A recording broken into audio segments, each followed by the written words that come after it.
Deadly rampage in Las Vegas. We're learning more this morning about the killers. The couple reportedly had extremist anti-government views and they were out to kill cops. ABC's Ryan Owens is in Las Vegas and has the latest for us. Good morning, Ryan. Good morning to you, Robin. Behind me is the shopping center where this all happened. Police say this young couple came here hunting for police officers to kill, and they found them.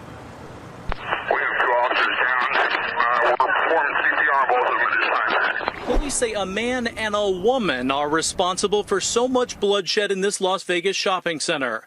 Officers haven't identified the cop killers by name, but overnight police and the FBI searched a nearby apartment complex, where neighbors say a couple in their late 20s was well known as militant and talked about their plan to murder police. They were going to kill as many officers that they can, and they were going to do away with themselves.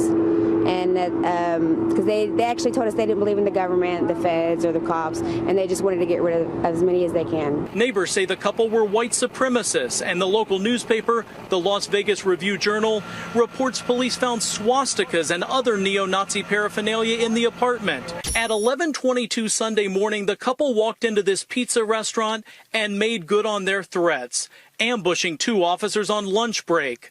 41-year-old Alan Beck and 31-year-old Igor Saldo were killed. The Review-Journal also reports the killers draped the officer's body with cloth, showing a Revolutionary War-era flag. He just told me to tell the cops that it was a revolution, and he had just killed two cops inside CC's. They weren't done. 5 minutes later, at 11:27, more shots fired across the street inside this Wal-Mart. Witnesses say the gunman yelled, "Everybody get out!" but not before one of them killed a third victim, a woman, just inside the front door. The duo then exchanged gunfire with police before retreating to the back of the store. There, they carried out a reported suicide pact, the woman shooting her partner and then herself. The two officers who were murdered are husbands and fathers. One of them has 3 children, the other a newborn baby.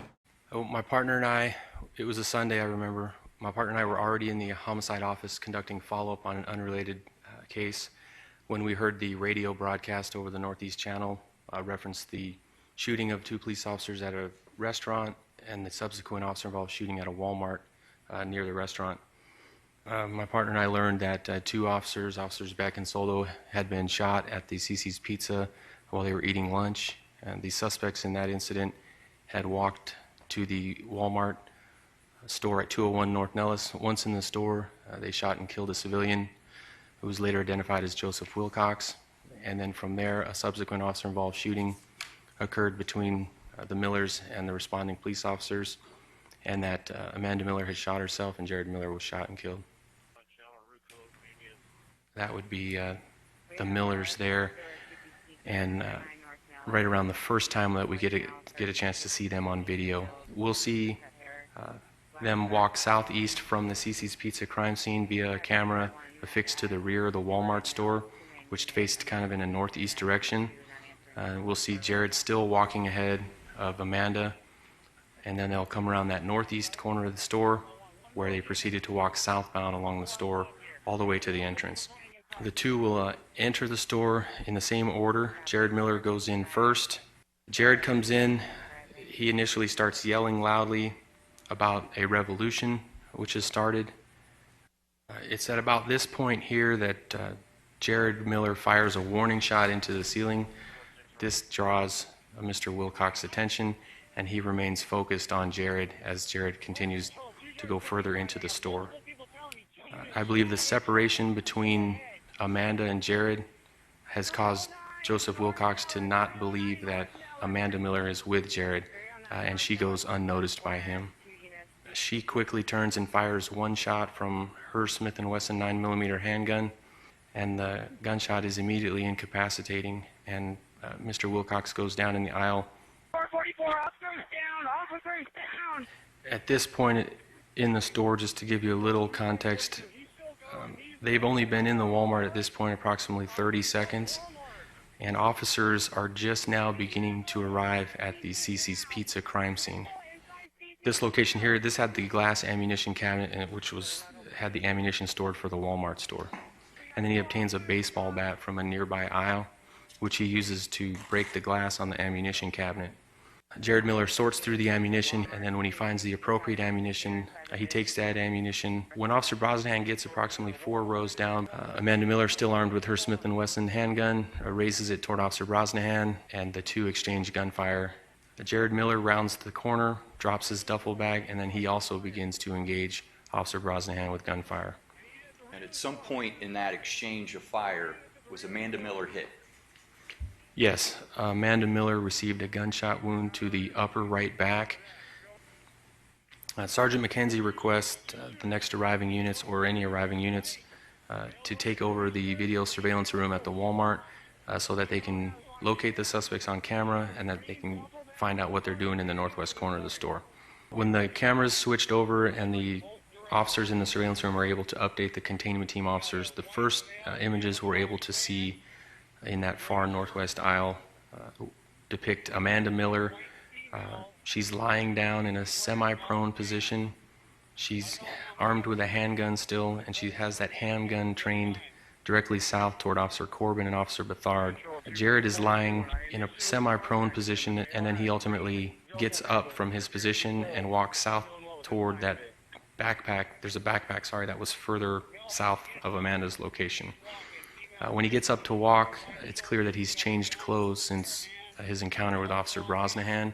He's now wearing a black tactical vest, which has a rifle scabbard attached to the back. And on the ground adjacent to his position, you can see a pump shotgun. Jared Miller grabs that backpack and then moves back to Amanda. He takes out a bottle of water for her, and he gives her some water before returning to his shooting position at the end of the aisle, where he gets in the prone position and then aims his gun east toward Officer Gross and Officer Beal. Jared Miller gets up from his position, and he gets up and he pulls that shopping cart out of the way and to the far northwest corner of the store.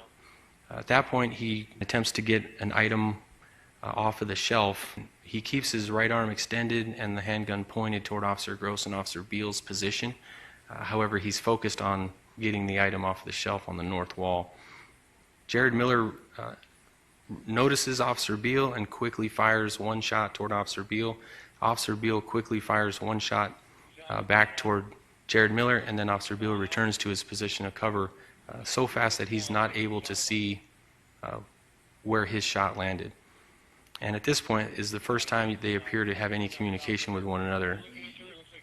She manipulates her handgun several times to point toward Jared, then back toward herself, and then she appears to be trying to manipulate it and change her own grip on the gun, the way she's holding it, and then ultimately she shoots herself in the right side of the head. So Amanda ultimately shot herself in the head, is that correct? Correct. And what happened after that? After that, we have numerous other officers arrive on the scene. They go into the store and they assist in containing the suspects in the far northwest corner of the store, and they also assist with evacuating numerous citizens who were sheltered in place.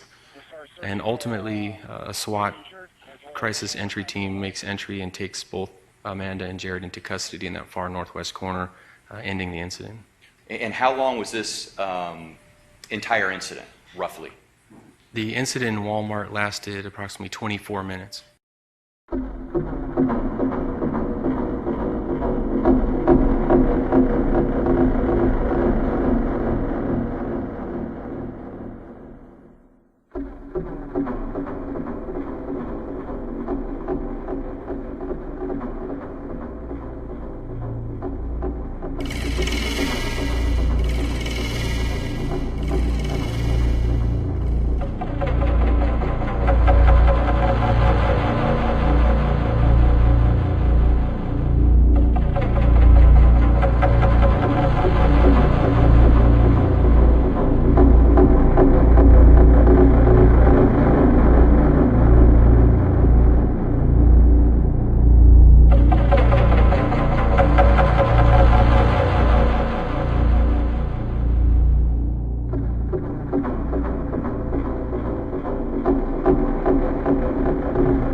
News.